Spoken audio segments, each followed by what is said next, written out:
What up, girl? Hey, guess who's back? Us. Where are you?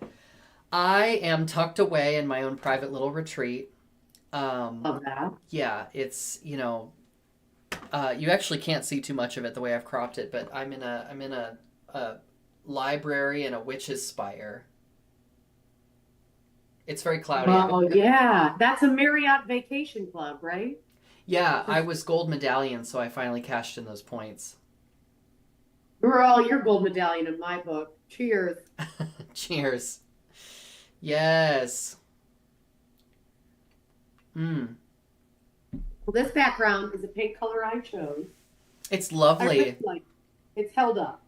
I would, if I had to if I had to name it, like the paint chip, I would call it Lost Atlantis. Ooh, I like that. I think it was just like Pottery Barn Blue. Yeah. So I just noticed I still have a Band-Aid on, and because I'm in an interracial partnership, that is my Band-Aid. Oh, oh my God. What happened? Can I ask? Oh, no, I just like cut myself, but Oh, I I just cut myself. It's yeah, super chill. unintentionally. Right, Because I right, right, does that. right. No, I figured. I just.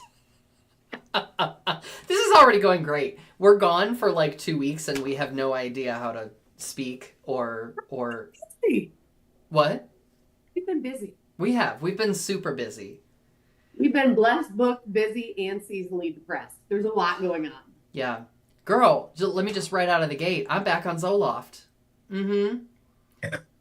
And yet, thank you. I will pause for applause on that because we are very transparent about mental health on this channel, as you We know, surely are. if you've followed us for any amount of time.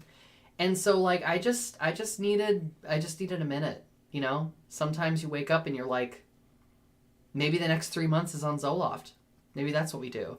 Because I think, I need a you little got to do short what you term got to do to relief. get through the day. I Mm-hmm. love that. I love that. Mm-hmm. I didn't go to the gym yesterday and had an existential body dysmorphia crisis, so we're all doing great. We're all doing great. Yeah. Yeah. I like skip the gym and I'm like, I'm obese. And I'm like, nope, that's not how bodies work. No, So nope, it's surely not. But get with yourself. yeah, it's kind of like day by day, you know, day by day. Yeah. First Godspell reference of the half hour show. It's 7:04 if you were keeping track. Obscure musicals quarterly call. Yeah. You know what's funny is lately it has felt a little bit like COVID lockdown once again. Yeah. Yeah. And different reasons, but I think it's like, choosing what and when we're leaving the house for, right? That Yeah. there was a preposition problem in there, but you know what I mean. I It's knew just exactly. yeah, it's like I'm just kind of like reclaiming some of my own like peace and comfort. And so like I was going to like make a return today, like I was going to drop something off at Whole Foods. Um very fancy. But no, that's like where the like girl fuck Amazon or whatever, but I got something on Amazon and I was going to return it. And then on the way home I was just like, nope. You know what I mean? Like, Not doing it. nope, I not love it. today. What the fuck are you returning at Whole Foods? An avocado? Like, what can you return? That's like, oh, it's an Amazon drop off. It's an Amazon drop off, yeah. So I got a lovely little like Carhartt jacket, like a canvas black jacket. Ooh. Yeah, and they gave me like a Reebok fleece. It wasn't even the same item. But then I said like just send me one of the same item, and they just sent me the correct item in the mail. But I have to give the old one back, or I get double charged. Oh my God. And they send you, that's annoying retail bullshit. Anyways. Yeah. Girl, I've returned green beans to Foods because they went bad too fast. And I was like, I'm not paying for these fancy ass organic green beans, Jeff Bezos, if they're just going to go bad the second I get them home. What are they? Avocados? Second avocado reference. Anyways, you're going fine. Yeah. So, girl, we have been actually, it's so funny because we were supposed to talk about this and then I had a conflict, but I'm actually really excited for our topic tonight, which is our childhoods. And I can't believe we're not doing it on a deep dish. So we'll see what we get through. We have a lot to wade through, so We do, and there's so many facets we could cover.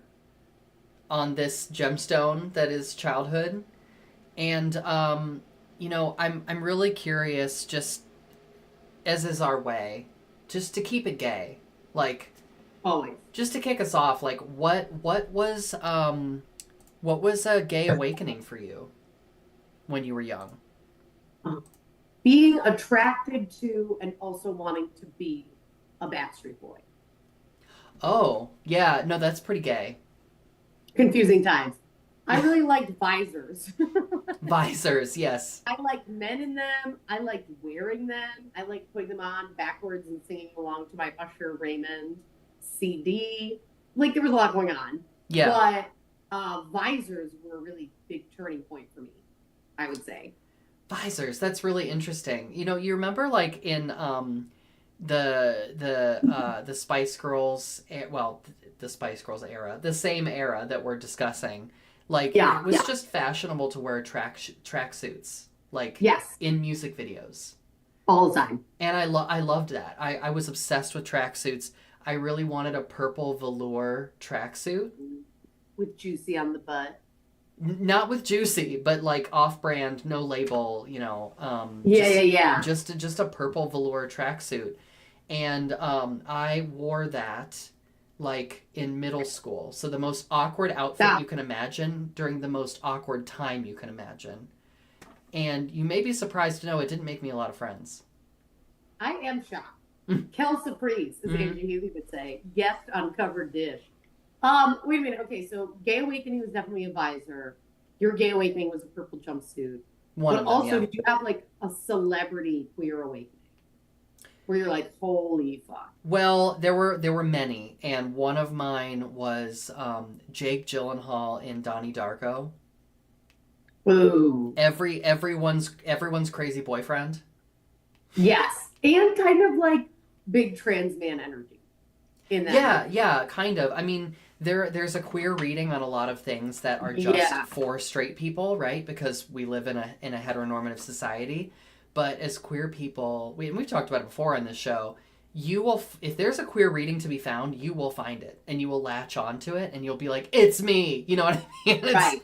It's literally about like being. It'll literally be about like being straight and getting married and having kids. But if they're like a little bit bullied or they're a little bit of an outcast, you're like, "It's me," you know what I mean? You Or know, I think you'll about that read because something into a bromance between two characters that was really probably not intentional, but you're like, they're in Right. love, you know? you're like, it's me. Yeah, exactly. Me and Matthew. And you're like, what? Mm-hmm.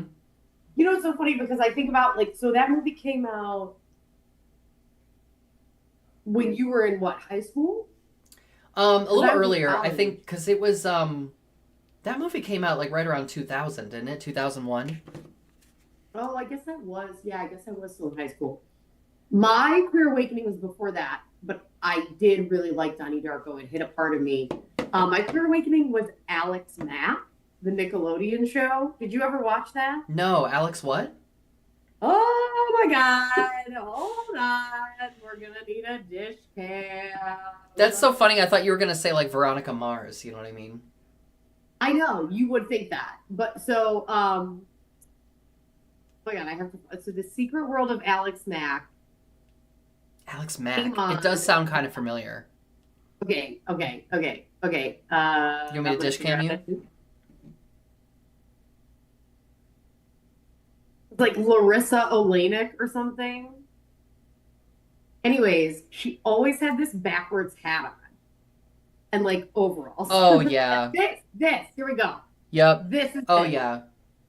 No, girl, that's like Royal Renegades at Wall Street circa 2010. I know, but like, look at this shit. Look at this shit. It's like absolute, like overalls. The, Are like, they backwards cup hat. stacking? That is so funny. But she like always had a baseball cap, and she was like different, you know. Oh, And then yeah. they like femined No. her out in the later seasons. With that hat on, she looks like one of the Hanson brothers. Like it's just enough androgyny with long hair. Exactly. Yeah. It was like very much like, oh no, she's just a tomboy. And it's like, Brooke, it's also you. Like you with a baseball hat with long hair. It's you. And in true gay fashion, I have a crush on myself because we all know there's gay men that do that. There are the twin thing. The twin thing is weird. I have to say, because It's so weird. it is weird. But either you're looking for really this like not to reveal too much about gay culture, but you're either Reveal it. you're girl drag them. I feel like it's either you're looking for exactly the same thing, or what frequently happens with trans women who are attracted to men. You want like the biggest difference you can possibly find. You know what I mean?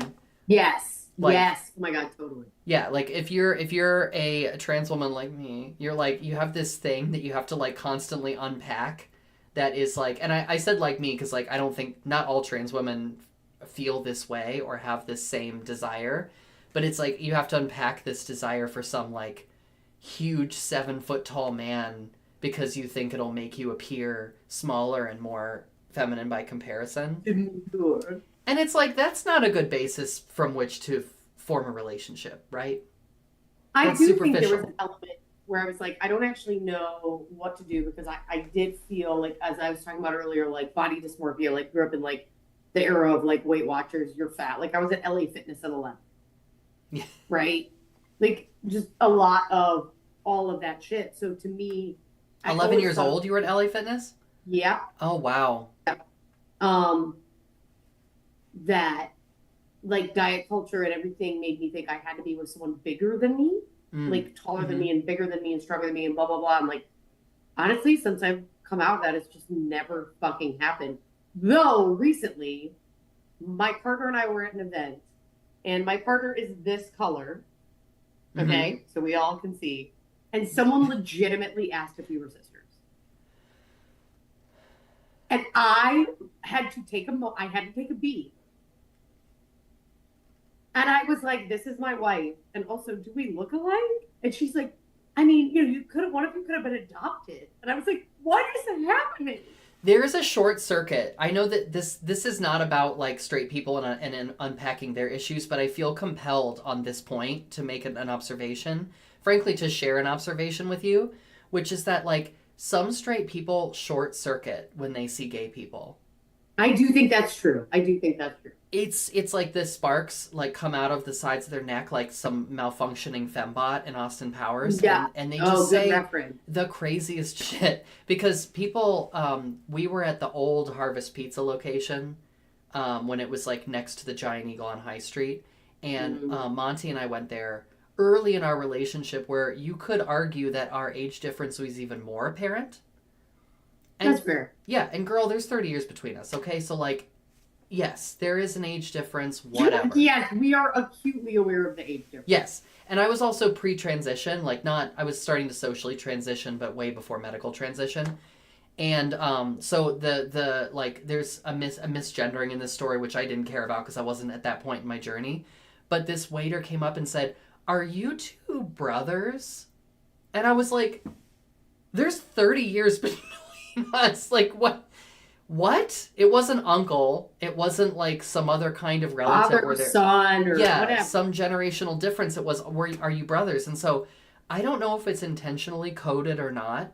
Because a mutual friend of ours has had that too, the are you brothers thing. That's so weird. And I think there's just like you two seem really close. Yeah. There's It's like an energy, but they can't place it. Yeah, she was in her 60s. What's going on here? Like I feel like it's that, you know. Yeah. What's the matter with these scissors? This doesn't look godly over here. Yeah. What's So- the matter with these scissors? Yes. Oh, you know I love a Hercules reference, girl. Girl, that movie is timeless.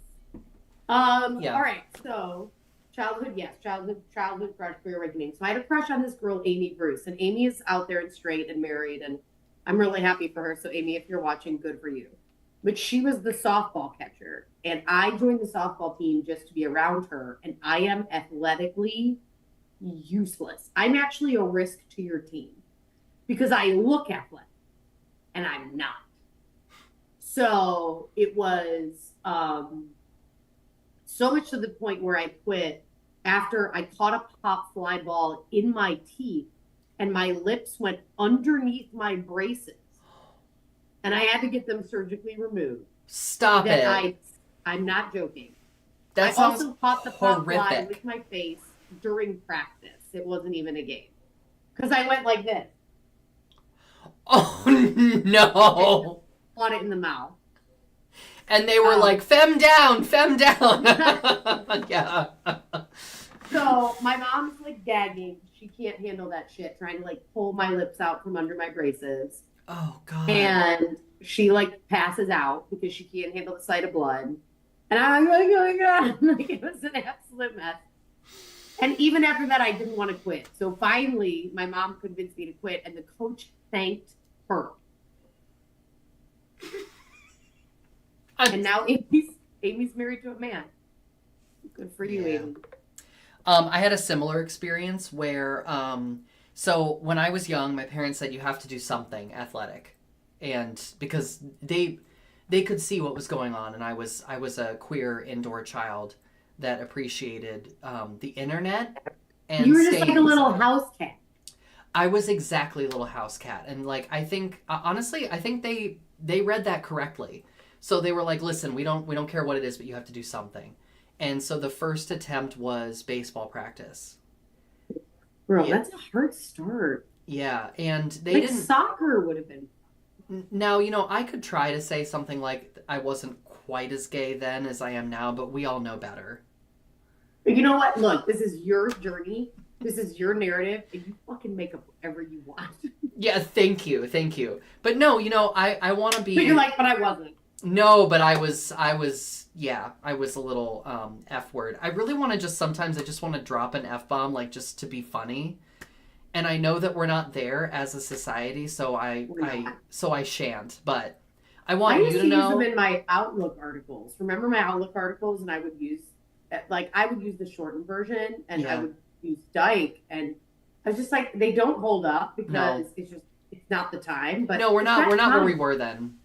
We are. It's so weird to say that, Yeah. but we're not. Yeah. So that'll Anyway, just be sorry. for you and me and our private phone conversations. But I was playing dress up a lot. So like I was already pretty gay, and I went to baseball practice and I just cried the whole time.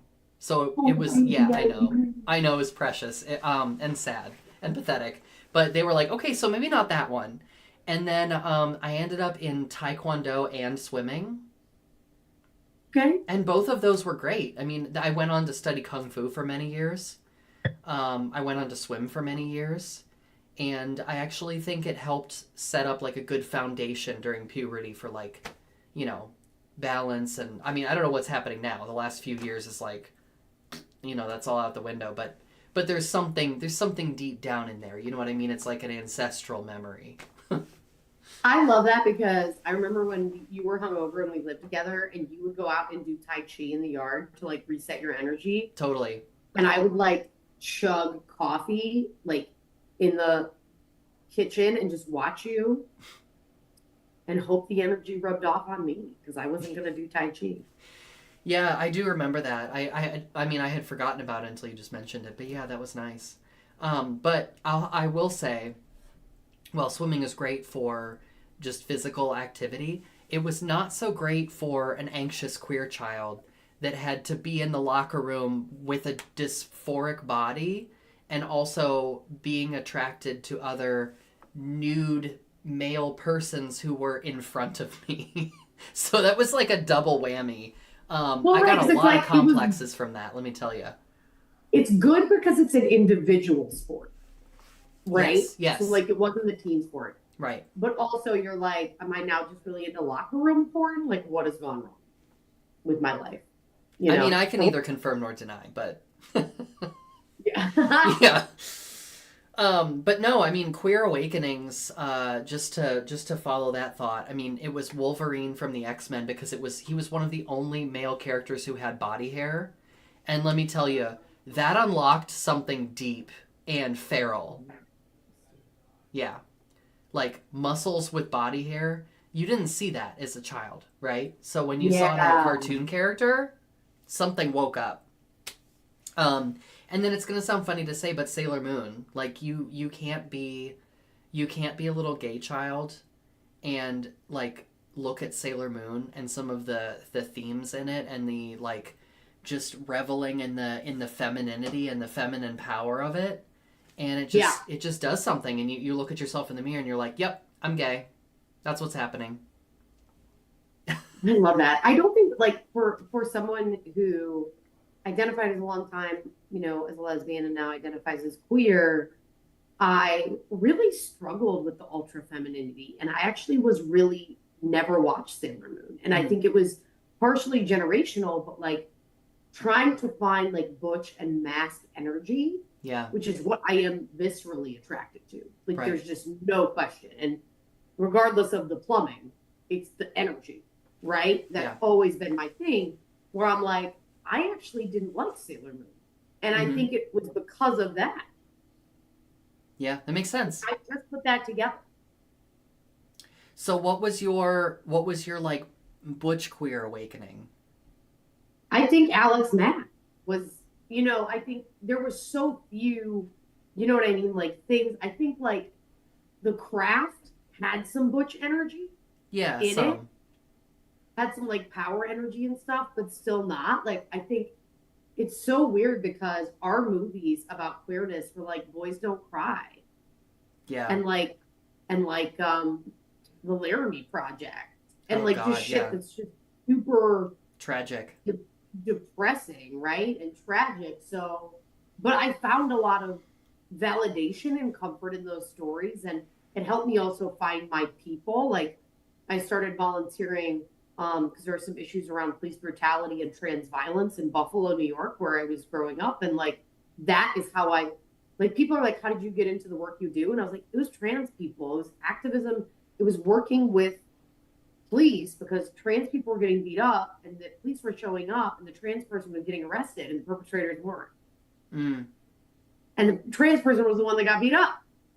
And, I just, and like that work, we were doing a documentary about it with this amazing trans man who's now like on his 8th PhD at MIT and like spends half his time in Africa, like building wells and shit. He's brilliant.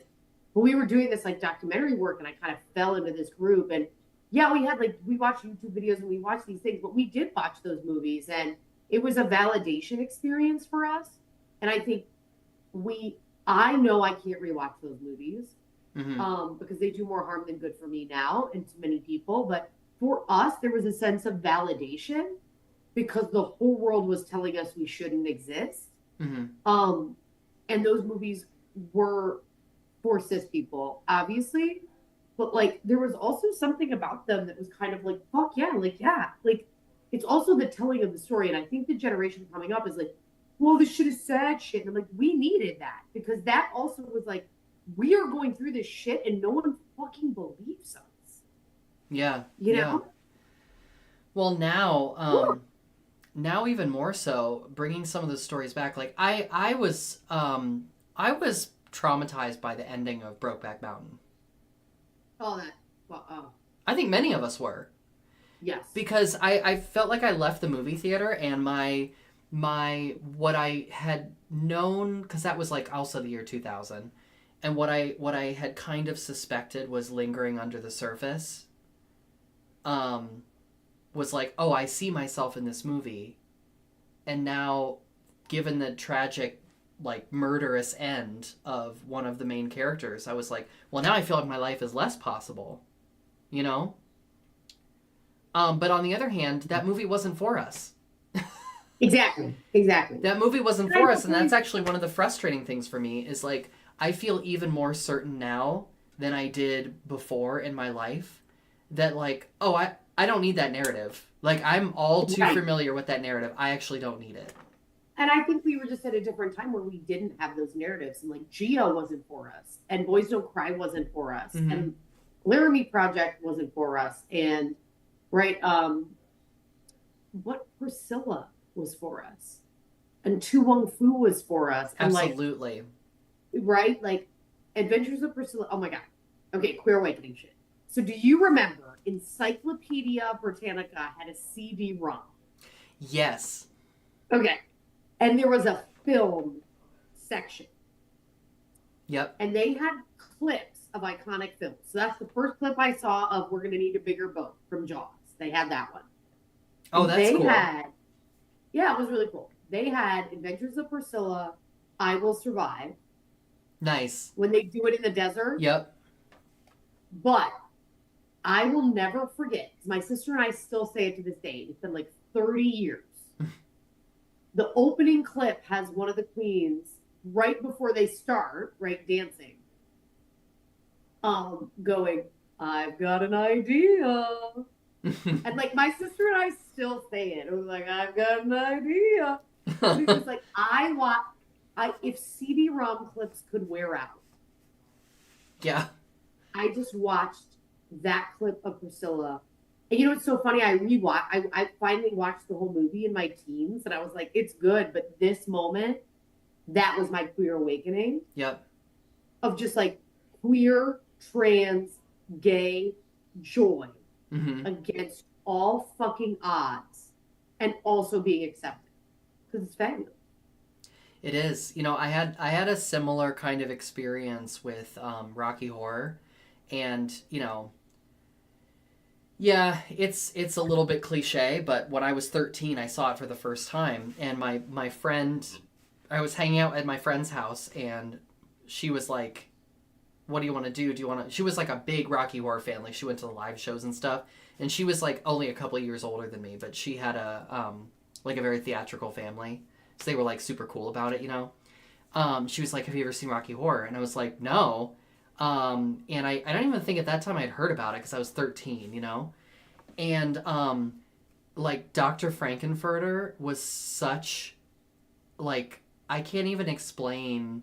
It was like watching a past life. You know what I mean? Like, and I was just like, this person really doesn't give a fuck about whether anyone else approves of them or not. Yeah. And look how powerful they are, you know? And it just like... Now, after having watched that movie many times, I have more complicated feelings about that character now, right? Like, in terms of their ethical compass, right? Like, this, we can all agree that Dr. Frankenfurter wasn't the best person, but in terms of a queer archetype, yeah, like, you can't, there's just something undeniable and singular about that character that is just like, that's a vision of power and of freedom. And I was here for it. Yeah, it's a vision of freedom outside of the morality of good guy, bad guy. Mm-hmm. Right? Like it's out of this, like I'm always like, I don't know, I'm just having a separate conversation, but like trans people can be assholes. Yeah, yeah. Like you're allowed to be an asshole. Gay people are allowed to be assholes. Women are allowed to be assholes. Like, you know what I mean? Is this like, a read? Like, No. I don't know. I'm just kidding. Specifically you. Yeah, no, specific, like, especially you. There has to be, we can't fall into the Madonna horror complex of misogyny and apply it to the LGBT. Like, let's release ourselves and understand characters are complex and humans are complex, right? Like, and, you know, that character is the hero and the villain simultaneously. Yeah. Yeah. Like the hero of self and the villain to others.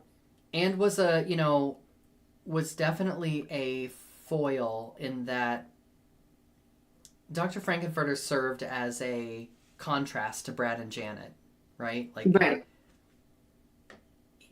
I think I'm like struggling with Dr. Frankenfurter's pronouns, which means I'm definitely overthinking it. I think he was a counterpoint to Brad and Janet's repressed sexuality, right? Like they identified with him, and in different ways they sort of became him by the end of the film, right? So it's almost kind of like, you know what I would love to do? This is super nerdy and completely off topic. I would love to do an analysis of Rocky Horror using tarot, because I really do think it's like the archetypal human journey.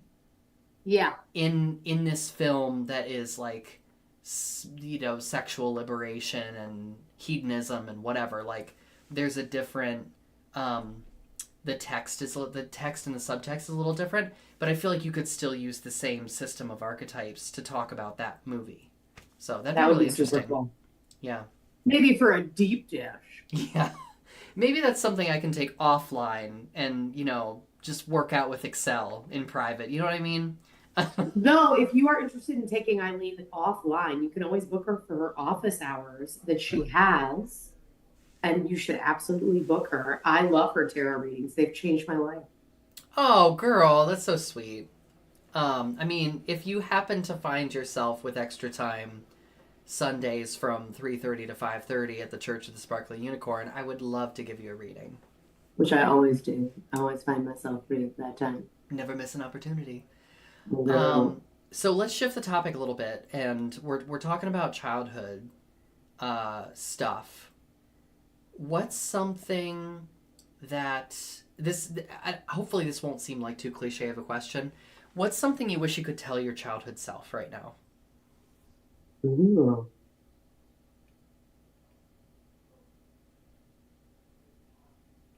you're doing great. Aw, I love that. Healing. That to me sounds like the voice of healing. Yeah, you're Yeah. doing great. You know what you're doing. Mm-hmm. Yeah, I love How that. about you? I've actually thought a lot about this at various points in my life because I am someone who is I gravitate towards nostalgia. It's like one of many, many forms of escapism, double Pisces. I Girl. Yeah, I trip and fall into escapism all the time. It's the reason why I replay a lot of old video games that I played when I was a kid because I'm just like, I don't want to think about all these current emotions. I just want to replay Totally an get that. emotional Yeah, track that I understand. And same thing with rewatching TV shows, and which I do less of, but still some. So I I don't. I do. mean, but Yeah. I love your answer, which is just like you're doing just fine. Like keep doing what you're doing. Don't second guess yourself too much.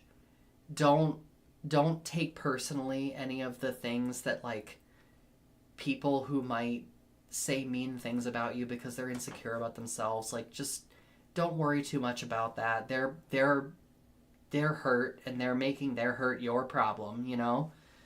But if there was anything I could say that I wanted to like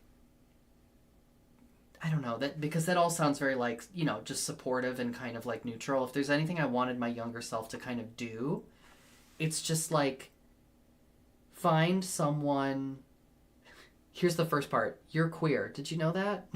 And then the second thing is find like a queer mentor. Finds because I felt alone in my queerness for so long, and I felt terrified to even talk about it with anybody. So it's just like find somebody with whom you can process what queerness could mean for you.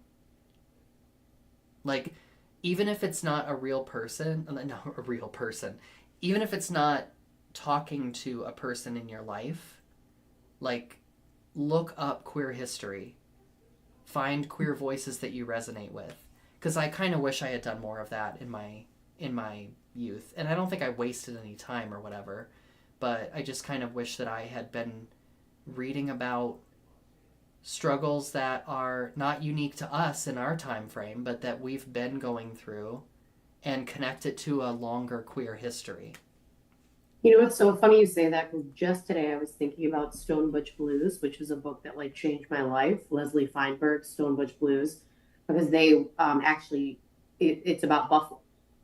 They Oh, they New were York? working. Yeah. Um, and I was just thinking about that with this trans man who was murdered in New York and I read about that.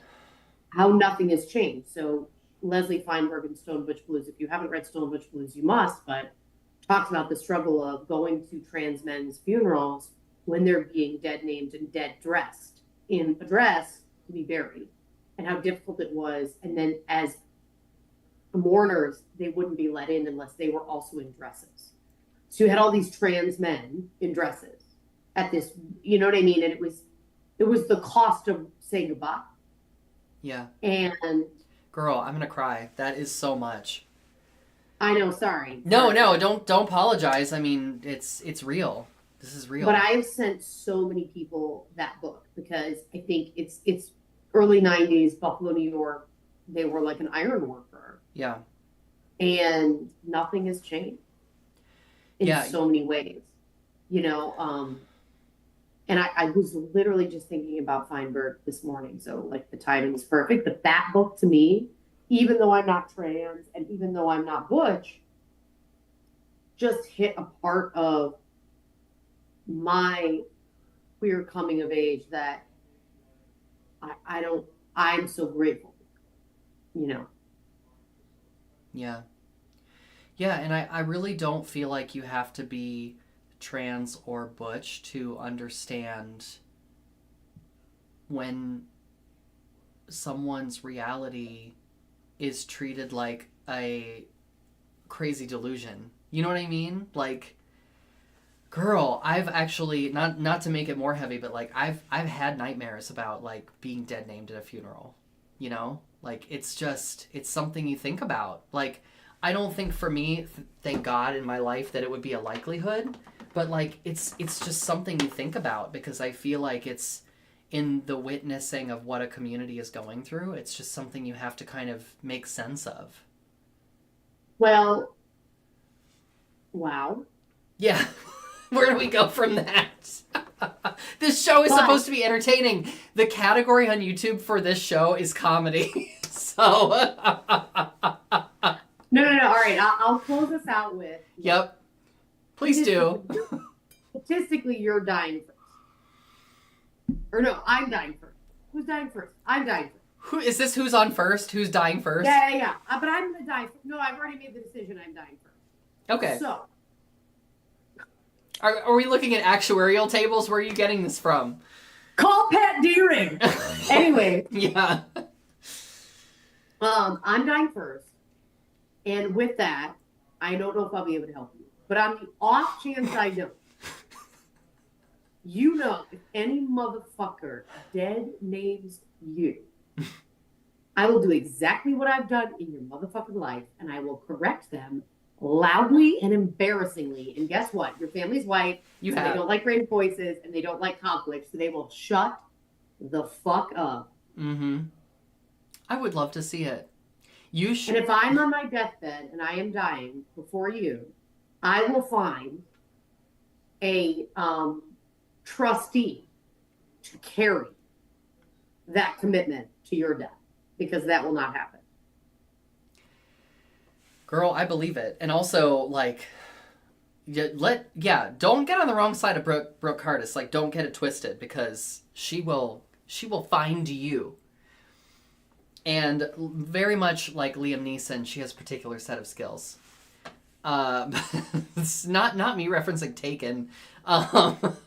My second Taken reference of the day. What's going on? I don't know. We're not okay. No, we're not doing well. That's really the takeaway. No, yeah, it's. We have run a surprise deep dish. We went deep tonight.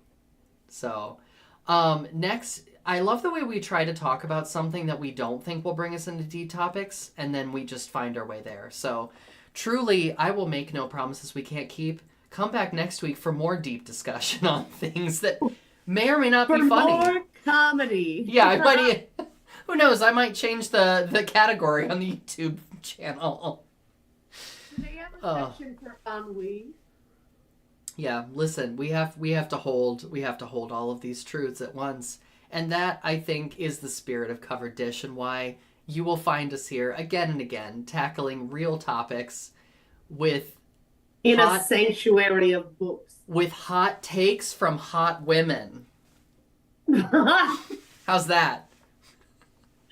We love to see it. Also, I know you're very cold. I am very cold. Look, I'm in winter, like one might say outerwear with a scarf. And get ready for it, because rumor has it that you're going to be here before too long, and it's going to be cold. Fuck. I gotta go cancel my flight. Thank you for tuning in this week and every week on The Dish. I am so grateful for you all, and we will see you next time. Yes, I'm grateful for you too, and I'm grateful for you, Brooke. I'm grateful for you. Ooh. See you next time. Bye.